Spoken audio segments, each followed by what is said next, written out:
Beginilah situasi terkini posisi militer Ukraina di medan perang yang porak-poranda.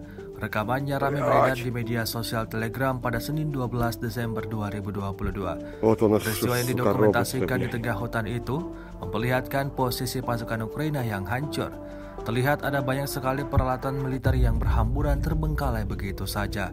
Tampak salah satu amunisi kebanggaan pasukan Zelensky, Howitzer M777 dalam kondisi hancur parah, tak dapat dioperasikan kembali.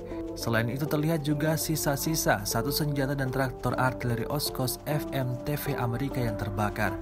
Hal ini diduga akibat serangan dari angkatan bersenjata Rusia yang datang meluluhlantahkan posisi militer Ukraina, sehingga dua kendaraan militer kebanggaan pasukan Zelensky hancur tak tersisa.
Вот так мы воюем.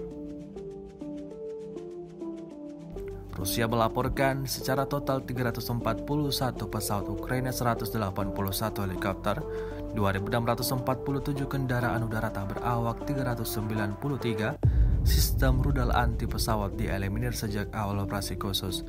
Dari kubu Kiev, Kementerian Pertahanan Ukraina melaporkan 380 tentara Rusia dieliminir dalam 24 jam terakhir.